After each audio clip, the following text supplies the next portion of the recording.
Isa pang dahilan pala kaya galit na galit din ng mga NPA na congressman sa inyo dahil dun sa ginawa niyo insurgent sa pinatanggal niyo talaga lahat totally.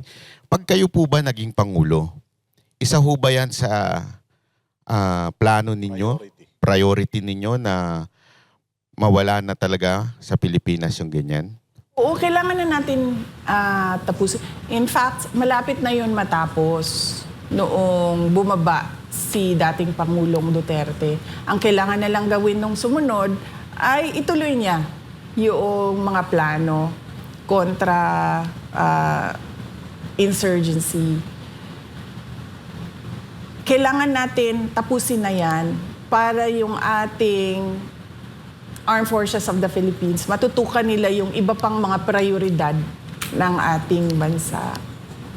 Pero ngayon, kung napansin nyo, ay, nagsisimula ng lumakas yung, ano man tawag yan, rebel groups sa iba't ibang lugar ng Pilipinas. So siguro naman, VP, alam mo naman yung mga kung sino yung mga posibleng makakaharap mo sa 2028. Yung mga nagawa mo sa Davao City, do you think yun yung edge mo para manalo sa 2028? Ang edge ko is yung kakayahan ko na gumawa ng mga mahirap na bagay. Yun yung core ko talaga. Core competency ko. Kasi, unang-una, hindi mo ako madaling matakot eh. Tatay ko nga, si President Duterte, pero hindi na natatakot sa kanya eh. Hindi mo ako madaling mapasunod. Hindi mo ako madalas sa tulad yan, magsasama kayong lahat dyan, tapos ako mag-isa dito. Hindi mo ako matatakot sa ganun eh. So yun talaga yung kapasidad ko, yung competency ko. Kaya ko gumawa ng mga mahirap na bagay. Tatayuan ko yung mga mahirap na bagay. Yung pag-ikot mo sa Pilipinas, you think kaya na ang buong Pilipinas ay maging katulad ng Davao City na disiplinado, involved yung mga tao sa governance? Yung pagbabago ng values ng mga tao, hindi siya magagawa kaagad.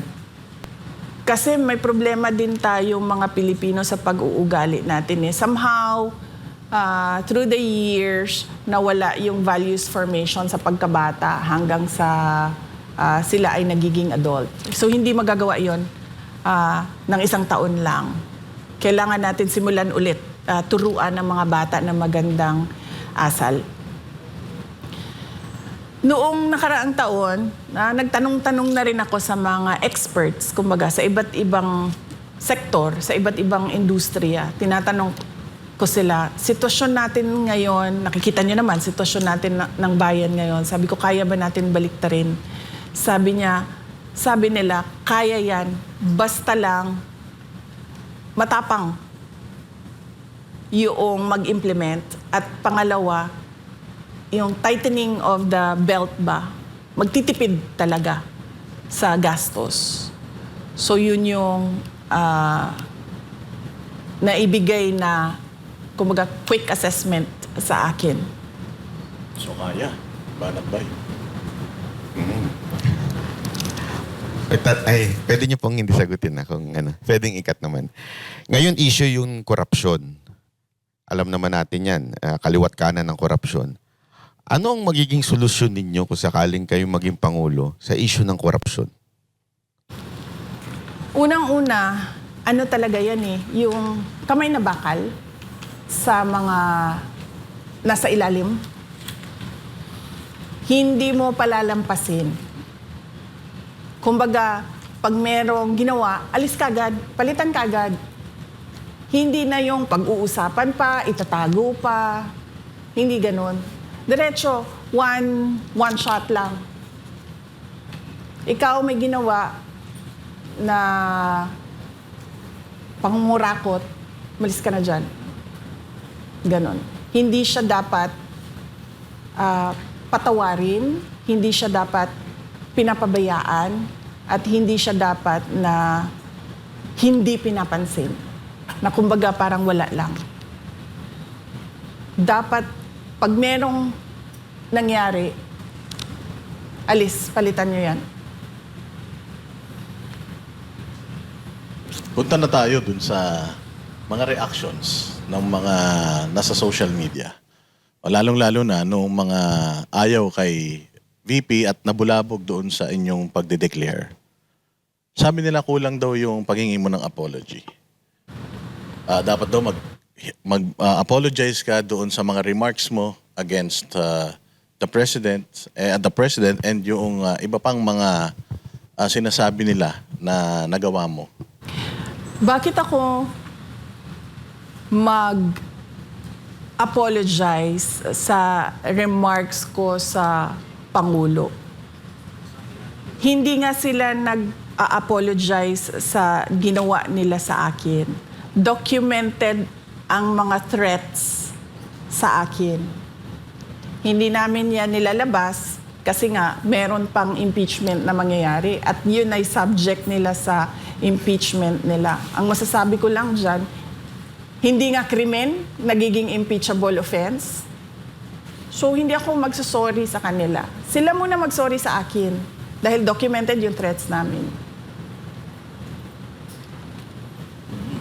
Meron pang isang congressman na hindi naman nanalo pero nakaupo ngayon ang nagsabi na hindi daw siya susuporta sa'yo. Ano mensahe mo sa kanya? Hindi ko rin naman siya sinuportahan nung siya ay tumakbo eh. So, it's a tie. It's a tie. Nauna na akong hindi sumuporta sa kanya. And yung sa sinasabi naman nila na personal interest lang daw yan. Ambition without accountability. Hindi ko maintindihan, ano ba sinasabi nila na walang accountability? May 4 sila na impeachment complaints, 'di ba? Araw-araw nila tinethreaten na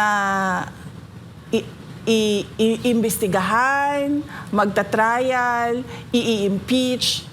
So hindi ko alam saan doon ang walang accountability. Nung meron namang nag-file ng impeachment complaint, ano ba sinabi namin? We are prepared to answer it during trial. Ma'am, nung amin pong itong vinlog, ang kadalasang comment ng tao, mag-ingat si VP. Kasi alam naman natin, ngayon na talaga nag-finalize na kayo ng decision nyo, sure, sa tingin ng mga Pilipino, sobrang laki ng chance yung manalo. So, dalawa lang yan. It's either i-impeach kayo para hindi na kayo makatakbo or may gawing masama sa inyo. Hindi po ba kayo natatakot na sa pagsalita nyong ito ay malalagay sa alanganin ng inyong buhay? Hindi na ako takot kasi kasama na yun sa desisyon ko na posibleng gagawin sa akin. In fact, sinabi na nga sa akin noon na meron naman talagang plano na mga ganon. So, hindi na ako takot kasi ano na yun kumbaga kalakip na yun sa desisyon na ginawa ko. Hindi siya pwedeng mahiwalay doon sa desisyon ko So, hindi pwedeng nag-decide ako tatakbong president pero matatakot akong patayin ako. Hindi na. So, kinalimutan ko na yun. Wala na yan. Yung pagka panalo naman, Diyos na ang sasagot nun. Kasi nga sabi ng Diyos, diba? Magplano man ang tao, pero ako pa rin ang masusunod. So, nagplano ako, natatakbo akong Pangulo. Sinunod ko kung ano yung hinihingi ng taong bayan. Diyos na ang bahala kung ano yung mangyayari sa susunod.